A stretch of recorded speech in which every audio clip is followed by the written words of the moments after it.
L'histoire que je vais te raconter se passe il y a bien longtemps. C'était au temps du roi Xérès.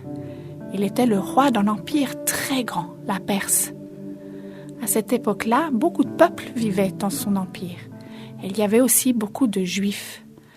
En effet, ils avaient été déportés voilà quelques années. Déportés, ça veut dire qu'ils avaient été emmenés loin de leur pays, de force. Parmi eux vivait dans la ville de Suse un homme qui s'appelait Mardochée. Il habitait avec sa cousine Esther, qu'il avait adoptée à la mort de ses parents. C'est l'histoire de cette jeune Esther que je vais te raconter. Mais avant, revenons au roi Xérès. C'était un roi qui possédait un grand royaume et qui était très riche. Un jour, il organisa un immense festin. Pour commencer, il invita beaucoup de monde. Évidemment, beaucoup de gens importants. Des ministres, des gouverneurs, des officiers de l'armée. Cette fête dura 180 jours. 180 jours, ça fait 6 mois. C'était vraiment long. Ensuite, il a offert à toute la population de Suse un grand banquet. C'était aussi une longue fête, elle dura 7 jours. Il voulait montrer à tout le monde comme il était riche et comme il était un grand roi. À cette époque-là, les hommes et les femmes ne mangeaient pas ensemble. La reine Vashti, c'était l'épouse du roi, elle organisa aussi de son côté un banquet pour les femmes. Les femmes d'un côté et les hommes de l'autre. Après avoir fêté pendant plusieurs jours, le roi était un peu ivre, il avait bu beaucoup d'alcool et je crois bien qu'il avait envie de s'amuser. Il a demandé à son épouse, la reine Vashti, de venir. Il voulait qu'elle vienne montrer comme elle était belle. Il envoya des serviteurs la chercher. Mais la reine Vashti, elle refusa de venir. Aucune envie d'amuser le roi et ses invités. Le roi se mit en colère. Tout le monde obéissait au roi. Mais là, sa propre épouse se moquait de lui, l'humiliait, en plus devant tous les invités les plus importants du royaume. Il était tellement en colère qu'il décida que Vashti ne serait plus reine. Maintenant il faut choisir une nouvelle reine. Mais il ne peut pas choisir n'importe qui. Il faut d'abord qu'elle soit belle, très belle. Elle doit être obéissante, pas comme Vashti. Et puis, évidemment, elle ne doit pas être mariée à quelqu'un d'autre. Afin de faire son choix, le roi a fait venir dans son palais les plus jolies filles du royaume. Évidemment, elles n'avaient pas tellement le choix de venir. On allait les chercher et elles venaient. Elles arrivaient au palais et elles étaient confiées aux soins d'un serviteur appelé Égée. C'est lui qui s'occupait du harem. Le harem, c'est un endroit dans le palais qui est réservé aux femmes. C'est un endroit très beau et c'est un endroit où elles se font chouchouter. Tu te rappelles que je t'ai parlé d'Esther? Eh bien, Esther était une fille très très belle. Elle a donc été emmenée de force au palais du roi avec les autres jeunes filles. Mais elle n'a dit à personne qu'elle était juive. C'est son cousin Mardochée. Il lui a dit « Chut, c'est un secret. Tu dois le dire à personne. » Esther est très appréciée par Égée. Du coup, il prenait soin d'elle d'une manière toute particulière. Il faisait attention à comment elle était traitée. Il lui apportait des bonnes choses à manger, les meilleurs produits de beauté. Il était tombé sous le charme d'Esther. En fait, tout le monde était tombé sur le charme d'Esther. C'était une fille magnifique, intelligente et très belle. Esther ne rencontra pas tout de suite le roi, mais quand elle se présenta pour la première fois devant lui, il la trouva très belle. Il trouva même qu'elle était intelligente. C'était sa préférée. Alors évidemment, c'est elle qui a été choisie pour devenir reine à la place de Vashti. On organisa une grande fête dans tout le pays en son honneur.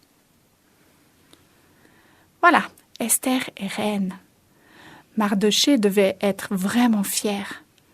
Mais surtout, il suivait tout ce qui se passait au palais et tout ce qui concernait Esther. C'était pas bien difficile pour lui, parce qu'il travaillait au palais. Et c'est justement pendant son travail que Mardochée a déjoué un complot. Attends, je te raconte. Mardochée a entendu 2 serviteurs se plaindre du roi et ils voulaient l'assassiner, le tuer. Ils en avaient marre de lui. Mardochée, qui a tout entendu, a tout de suite averti Esther. Et Esther, qu'est-ce qu'elle a fait? Elle a averti le roi, de la part de Mardochée. Les 2 coupables furent attrapés et pendus. Toute cette histoire a été écrite dans le livre des Annales du royaume.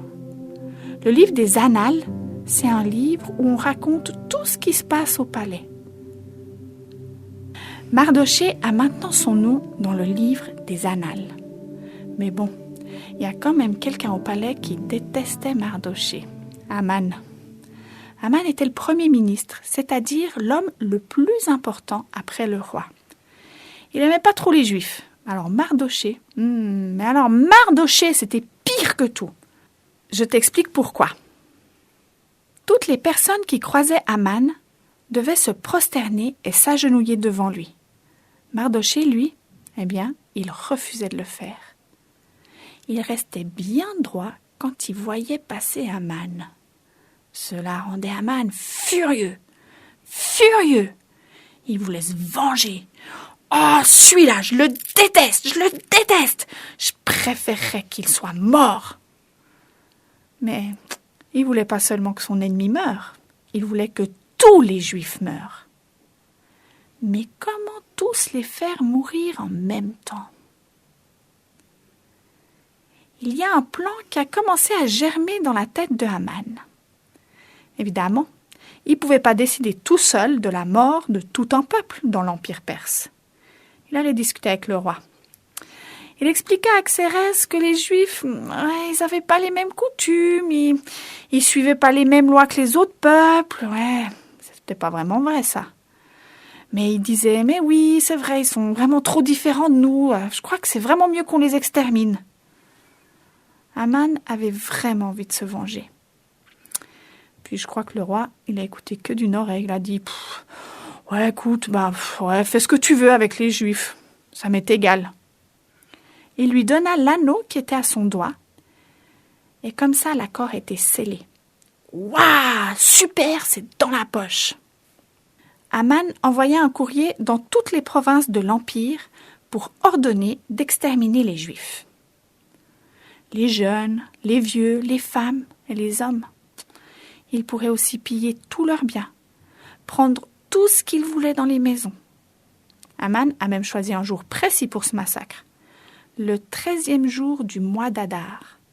Bon, c'est pas les mêmes mois que nous, mais ça devait être plus ou moins au milieu du mois de mars. Cette nouvelle était terrible pour les Juifs. Ils pleuraient, ils priaient pour que Dieu leur vienne en aide. Quand Mardochée apprit cela, il déchira ses habits. Il s'habilla avec des toiles de sac et il se mit de la cendre sur lui, comme beaucoup d'autres Juifs. En fait, à cette époque, c'était une manière de montrer leur tristesse. Mardochée alla jusqu'au palais avec ses habits sales et faits avec des toiles de sac. Quand Esther l'apprit, elle demanda vite à un serviteur d'apporter des habits à son cousin, mais Mardochée refusa. Elle ne comprenait pas trop ce qui se passait. Tu comprends, la reine, elle ne sortait jamais du palais. Elle n'avait donc pas entendu ce décret décidé par Haman et approuvé par le roi. Alors un serviteur demanda des explications à Mardochée pour que sa reine puisse comprendre. Mardochée lui raconta ce qui allait se passer pour tous les Juifs du royaume. Mais il a aussi ordonné à Esther d'aller voir le roi pour le supplier de revenir sur cette décision. Esther connaissait la loi du palais et il était impossible pour quelqu'un, même pour la reine, d'aller voir le roi sans y être invité. Le roi peut même choisir de mettre à mort la personne qui désobéit à cela. Esther, elle n'avait pas très envie de se faire pendre. Mais Mardochée insista. Il n'y a que Esther qui peut aller supplier le roi. Il pensait même que si elle avait été placée là par Dieu, c'était pour sauver son peuple.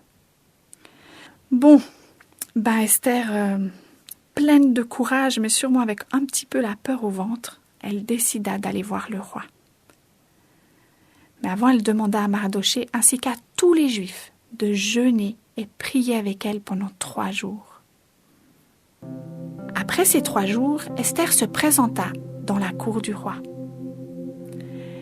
Elle devait avoir peur de la réaction du roi. Souviens-toi de ce qui est arrivé à Vasti parce qu'elle n'avait pas obéi.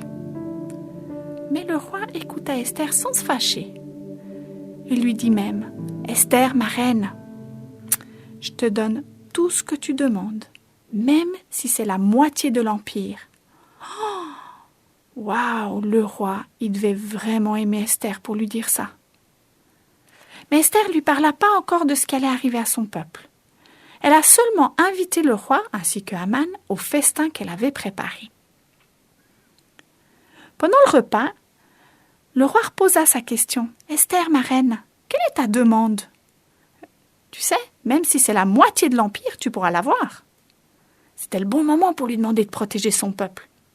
Mais non. Elle décida d'attendre encore. Elle invita de nouveau le roi et Haman à un festin. C'était prévu pour le lendemain.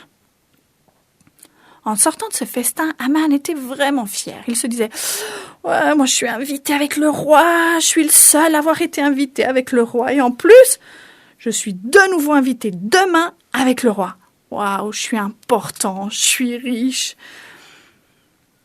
Il était en train de se dire ça quand tout d'un coup il croisa Mardochée. Est-ce que Mardochée avait peur de Haman ? Pas du tout. Et comme d'habitude, il resta bien droit devant lui. Haman était de nouveau furieux. Il avait prévu de faire mourir tous les Juifs, mais celui-là, il doit mourir tout de suite. Je vais demander au roi de le pendre dans la cour du palais, avant le festin de demain. Il était sûr de lui. Il préparait une potence de 25 mètres pour pendre Mardochée. Cette nuit-là, le roi n'arrivait pas à dormir. Il se tournait, se retournait encore dans son lit. Dans ces cas-là, vaut mieux s'occuper. Il alluma la lumière et on lui apporta le livre des Annales. Tu sais, ce livre avec les histoires du royaume. Et tout d'un coup, il tomba sur le passage qui parlait du complot déjoué par Mardochée. Mais dites donc, on n'avait pas pensé à honorer ni à donner une récompense à Mardochée pour ça. Oh, quel oubli! Il faut s'occuper de ça tout de suite. Haman arriva à ce moment-là pour demander que l'on pende Mardochée. Il n'a pas eu le temps de parler que le roi lui dit « Haman, tu sais, j'ai envie d'honorer quelqu'un. Qu'est-ce que tu penses que je dois faire ?» Haman était sûr que le roi parlait de lui. Évidemment, qui le roi pouvait honorer à part lui ? Alors il imagina quelque chose de somptueux. On pourrait lui mettre un manteau de roi, lui faire monter sur un cheval, mais alors attention, un cheval du roi. Et puis ce cheval, il pourrait porter un diadème royal, et puis il faut faire un tour du palais, de la ville même. Ça serait bien que ça soit un ministre qui promène cet homme dans la ville et qui proclame devant lui « Voilà ce que le roi fait pour l'homme qu'il désire honorer ». Haman, il s'imaginait déjà sur ce cheval, fier, salué par tout le monde. Eh bien, il a fait une sacrée drôle de tête quand le roi lui a dit que c'était pour Mardochée. Oh, pour Mardochée, son ennemi. Mais alors le pire, c'est que c'est lui, Haman, le premier ministre, qui allait devoir le promener dans toute la ville. Haman se sentit tellement humilié de devoir honorer Mardochée qu'il en a presque oublié le banquet organisé par la reine Esther. Mais bon, il n'allait pas le manquer. Lors du repas, le roi demanda à nouveau « Esther, ma reine, quelle est ta demande ? Même si c'est la moitié de l'empire, tu l'obtiendras. » Et la reine répondit « Si le roi veut me faire en cadeau qu'il me sauve la vie à moi et à mon peuple. » Elle lui expliqua donc qu'un massacre était bientôt programmé. Le roi, il n'avait pas tellement suivi cette affaire. Il avait donné carte blanche à son premier ministre, mais il ne s'était pas intéressé à ses décisions. Mais qui a eu l'audace de concevoir un tel plan? Évidemment, la reine a dit « Aman !» Aman est devenu tout blanc. Il a pris peur. En effet, le roi était furieux. Et il condamna à mort Aman. Aman a supplié la reine Esther de lui sauver la vie. Mais rien ne pouvait changer la décision du roi. Tu te souviens de la potence que Aman avait construite? Eh bien, c'est lui qui allait y être pendu. Ce même jour, la reine reçut tous les biens de Aman. Elle avoua son lien de parenté avec Mardochée. Et Mardochée rencontra le roi. L'anneau que Aman avait reçu de la part du roi fut donné à Mardochée. Et c'est maintenant lui le premier ministre. Et tout le monde l'aimait dans le royaume. Mais l'histoire ne s'arrête pas là. Rappelle-toi, un décret avait été envoyé à toutes les provinces pour qu'à une date fixée, les Juifs soient exterminés. Et ce décret ne pouvait pas être annulé. Le roi a tout pouvoir, mais il ne peut pas revenir en arrière sur ce qu'il a décidé.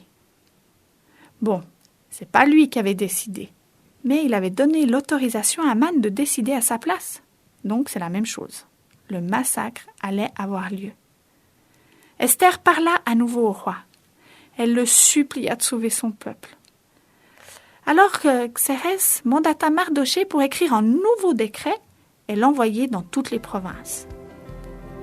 Dans ce décret, il était écrit que les Juifs avaient le droit de se défendre, qu'ils pouvaient se regrouper pour se protéger les uns et les autres. Cette autorisation était valable pour un seul jour, justement ce 13e jour du mois d'Adar. Pour les Juifs, cela était un soulagement et un vrai bonheur de savoir qu'ils n'allaient pas être exterminés et disparaître.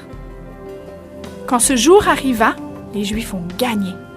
Et suite à cette journée, une fête fut instaurée par Mardochée, la fête des Pourim. C'est une fête qui, aujourd'hui, est encore célébrée.